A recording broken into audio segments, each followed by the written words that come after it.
நாம முட்டாள் வர்க்கமா இல்ல அடிமை வர்க்கமா? யாராவது சொந்த செலவுல சூனி வச்சுப்பாங்களா? உங்க வீட்டுக்கு வெளிச்சம் பத்தலனா உங்க வீட்டையே எரிச்சிடுவீங்களா? EIA 2020 டிராஃப்ட் அப்படிப்பட்ட கொடூரமான பயங்கரமான ஒரு விஷயம். EIA 2020 என்னன்னு தெரியாதவங்க கண்டிப்பா இந்த வீடியோ பாருங்க. என்விரான்மெண்ட் இம்பாக்ட் அசஸ்மெண்ட் அப்படிங்கிற ஒரு விஷயம் நம்ம ஊர்ல வந்து தொழிற்சாலை வைக்கணும் அப்படின்னு நினைக்கிறவங்க நம்ம கவர்மெண்ட் கிட்ட முன்னாடியே சர்வே எடுத்து இதுதான் எங்க தொழிற்சாலையில இருந்து வெளியே வரப்போற கழிவு, இவ்வளவு இடம் தான் எங்களுக்கு தேவை, இதனால இவ்வளவு பேர் பாதிக்கப்படுவாங்க, இவ்வளவு சுற்றுச்சூழல் பாதிக்கப்படும், இவ்வளவு தூரத்துல இருந்து எல்லாம் தள்ளி இருக்கணும்னு முன்னாடி சர்வே பண்ணி கவர்மெண்ட் கிட்ட கொடுத்து அப்ரூவல் வாங்கி அப்புறம் இண்டஸ்ட்ரி வைப்பாங்க. EIA 2020 டிராஃப்ட், EIA 2020 ஆக்ட் யார் வேணாலும் உள்ள வரலாம், எவ்வளவு பெருசா வேணா கம்பெனி வச்சுக்கலாம், எவ்வளவு சோர்ஸ் வேணாலும் சுரண்டி திங்கலாம், எவ்வளவு குப்பைகளை வேணாலும் தூக்கி போட்டுட்டு போலாம், யாரும் கேள்வி கேட்க முடியாது. EIA அப்படிங்கிறது நம்ம நாட்டு ரிசோர்சஸ பாதுகாத்து நம்மளோட வளங்களை பெருக்கி நம்மளோட இண்டஸ்ட்ரியல்ல கூட்டுறதுக்காக உருவாக்கப்பட்ட ஒரு விஷயம். 1986ல ஆரம்பிச்ச இந்த விஷயம் உண்மையாவே எப்ப ஆக்ட்ல இருந்துச்சு அப்படின்னா 1994ல ஆரம்பிச்சு 2004 வரைக்கும் நல்லாவே இருந்துச்சு. கண்டமா வந்து உள்ள வர முடியாது, யாரும் நினைச்ச மாதிரி ஃபேக்டரி எடுக்க முடியாது, ரூல்ஸ் அண்ட் ரெகுலேஷன்ஸ் ஃபாலோ பண்ணியே நம்ம கிட்ட இருக்கிற நீர்நிலைகளும் ரிசோர்சஸும் சுரண்டி போயிடுச்சு. மரங்கள் இல்ல, குடிக்க தண்ணி இல்ல, சுவாசிக்க சுத்தமான காத்து இல்ல, இதெல்லாம் ரூல்ஸ் அண்ட் ரெகுலேஷன்ஸ் ஃபாலோ பண்ணிட்டு இருக்கும் போது EIA 2020 ஆக்ட் இப்போ வரப்போகுது. இத மக்கள் ஆகஸ்ட் 11க்கு முன்னாடி தடுத்து நிறுத்தல அப்படின்னா if not today never tomorrow, இன்னைக்கு நீங்க சுவாசிக்கிற இந்த சுத்தமான காத்து நாளைக்கு மாசடைஞ்சு போகும். குடிக்க ஒரு சொட்டு தண்ணி இல்லாம எல்லாரும் தெருவா மொத்த நாடும் அலையும். அடுத்த சங்கதியை வாழ்றதுக்காக தகுதியற்ற ஒரு பூமியாக இந்தியா மாறிவிடும். வளங்களும் செல்வ செழிப்பும் செழித்துக் கொண்டிருக்கும் இந்தியா ஒண்ணுமே இல்லாத பாலைவனமா மாறிடும். ஒரு குளிர்பான நிறுவனமோ ஒரு பார்மசூட்டிக்கல் கம்பெனியோ உள்ள விட்டதுக்கே இந்தியாவுக்கு இந்த நிலைமை அப்படின்னா இந்த கோவிட் இஷ்யூக்கு அப்புறம் நிறைய pharmaceutical companies and chemical companies இந்தியாவில தொடங்கி இருக்கு.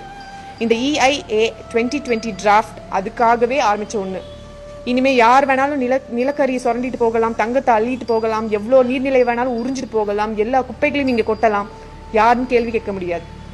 1994க்கு முன்னாடி அங்கங்க இருக்கிறவங்க எங்க இருந்து நீங்க குரல் கொடுத்தாலும் கண்டிப்பாக கவர்மெண்ட் அதை கேட்கும்ன்ற நிலைமை இருந்துச்சு. அப்புறம் 2004 கிட்ட என்ன இருந்துச்சு, அந்த பகுதியில இருக்கிறவங்க மட்டும் அதை பத்தி கம்ப்ளைண்ட் ரைஸ் பண்ணா கவர்மெண்ட் அதை கேட்கும் இருந்துச்சு. EIA 2020ல என்ன ப்ராப்ளம் இருந்தாலும், அந்த ஃபேக்டரியில என்ன கழிவு வெளியில வந்தாலும், அணுவிலேயே ஒடிச்சு செதறினாலும் யார் மட்டும் தான் அதை பத்தி கம்ப்ளைண்ட் பண்ண முடியும்? கவர்மெண்ட் ஒபிஷியல்ஸும் அந்த நிறுவனத்தை சேர்ந்த ஆபீசர்ஸ் மட்டும் தான் கம்ப்ளைண்ட் பண்ண முடியும். சோஷியல் ஆக்டிவிட்டிஸும் பொதுமக்களும் அதை பத்தி பேசுறதுக்கு தகுதியும் இல்லை, அவர்களுக்கான வாய்ப்பும் அங்க கொடுக்கப்படாது.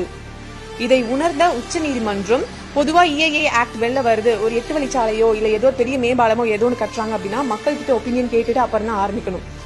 EIA ஆக்டும் அந்த மாதிரி தான், மக்கள் கிட்ட ஒரு மாசம் டைம் கொடுத்து இவங்க கிட்ட இந்த விஷயத்தெல்லாம் சொல்லி அவங்க ஓகே சொன்னாதான் இதை ஆரம்பிக்கணும். ஆனா ஆல்ரெடி அதை கொடுத்துட்டாங்க, அது பல பேருக்கு தெரியவே தெரியாது. EIAன்ற ஒரு விஷயம் வெளியில வந்தது இங்க பல பேருக்கு தெரியாது. அப்புறம் எப்படி நம்ம நோ சொல்லுவோம்?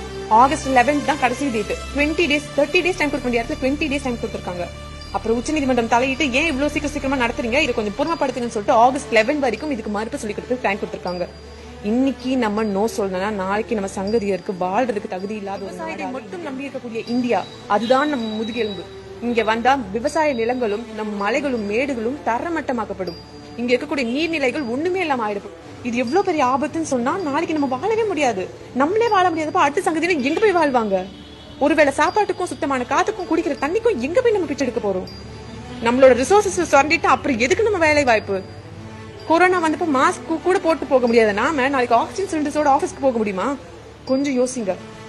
நமக்கு நம்மளே ஆப் வச்சுக்கிற இந்த ஆக்ட் நமக்கு தேவை இல்லைன்னு நினைச்சா தயவு செஞ்சு நம்ம கவர்மெண்ட்டுக்கு இந்த இதுல கம்ப்ளைண்ட்டை ரெஜிஸ்டர் பண்ணணும். கம்ப்ளைண்ட் ரெஜிஸ்டர் பண்ணல ஆகஸ்ட் 11க்கு முன்னாடி அப்படின்னா EIA ஆக்ட் செலுத்தப்பட்டுருச்சு அப்படின்னா இதுக்கு நோ சொல்ல நீதிமன்றத்துக்கு கூட ரைட்ஸ் கிடையாது. கவர்மெண்ட் ஒபிஷியல்ஸும் அந்த நிறுவனத்தை சார்ந்த ஒருத்தர் தான் என் கம்பெனில இந்த ப்ராப்ளம் இருக்குன்னு மட்டும் தான் சொல்ல முடியும். எந்த சோஷியல் ஆக்டிவிட்டிஸும் மக்களும் சொல்ல முடியாது. முடிந்த வரை இந்த வீடியோவை மற்றவர்களுக்கு பகிருங்கள். இல்ல EIA பத்தி நீங்க எங்கேயாவது படிச்ச விஷயங்கள தயவு செஞ்சு லிங்காவோ வாட்ஸ்அப்லயோ எங்கேயோ ஷேர் பண்ணுங்க. EIA பத்தி ஒவ்வொரு இந்திய குடிமகனுக்கும் தெரியணும். இது 1000 ஜல்லிக்கட்டுக்கு சமமான ஒரு பிரச்சனை. ஜல்லிக்கட்டுக்கு திரண்ட நம் மக்கள், நம் மாணவ அணியினர், இளைஞர் படை, பொதுமக்கள் இந்த விஷயத்துக்கு திரளணும். இது அதை விட ரொம்பவே கொடூரமான பயங்கரமான ஒரு விஷயம். தயவு செய்து EIA ஆக்ட் 2020 EIA டிராஃப்ட் 2020 பத்தி நிறைய படிங்க. எந்த கவர்மெண்ட் மீடியாஸும் ஒபிஷியல்ஸும் எதுவுமே இதை பத்தி பேசல. உண்மையை உறக்க சொல்லுவோம் அப்படின்னு சொல்ற பத்திரிகைகளும் மீடியாவும் எங்க போச்சு? யாரும் பேசல. எந்த சோஷியல் செலிபிரிட்டிஸும் இதை பத்தி நம்ம நாட்டோட வளங்கள் பாதுகாக்கப்பட வேண்டும். EIA 2020 வரவே கூடாது அப்படின்னு நாங்க சொல்லல. ஆனா கண்டிப்பா மக்களுக்கு இதை பத்தி முழுசா தெரிஞ்சிருக்கணும்.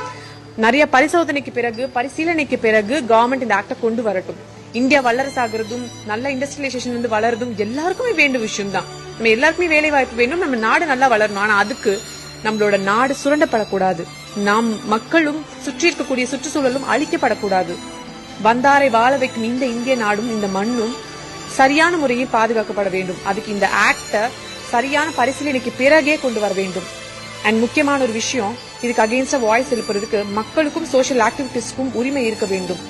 கவர்மெண்ட் அபிஷியல்ஸும் வெறும் அந்த கம்பெனியோட அபிஷியல்ஸை மட்டும் பேசினா யாராவது என் வீட்டுல தான் இந்த பிரச்சனை நடக்குன்னு சொல்லுவோமா? கண்டிப்பா சொல்ல மாட்டோம். இந்த ஆக்ட் முழுக்க முழுக்க தவறான பல விஷயங்களை கொண்டு வருகிறது. இது சில ஆலோசனைக்கு பிறகு, சில மாற்றங்களுக்கு பிறகு தாராளமாக ஏற்றலாம். நம் நாட்டை காப்பாற்ற வேண்டிய பொறுப்பு ராணுவ வீரனின் தாண்டி இப்போ ஒவ்வொரு சிட்டிசன் கையிலையும் இருக்கு. இதை ஷேர் செய்யும் போதும், இதை ட்ரெண்ட் செய்யும் போதும், ஹேஷ்டாக்ஸ் யூஸ் பண்ணும் போதும் மக்கள் கவர்மெண்ட் கிட்ட போய் ரீச் ஆகுறதுக்கும் பிரைவேட்ஸ் கிட்ட போய் ரீச் ஆகுறதுக்கும் நிறைய வாய்ப்புகள் இருக்கு. எதையோ ட்ரெண்ட் செய்ய தெரிஞ்ச நமக்கு நல்ல விஷயத்துக்காக, நம்ம உயிரை காப்பாற்றுறதுக்காகவும் செய்யலாம். நம் நாட்டை காப்பாற்றக்கூடிய கடைசி சில நாட்களுள் இதுவும் ஒன்று. தயவு செய்து இது சாதாரண விஷயமா எடுத்துக்காம அதுக்கான பரிசீலனை செய்யுங்க. வாழ்க பாரதம், வாழ்க இந்தியா. ஜெய் ஹிந்த்.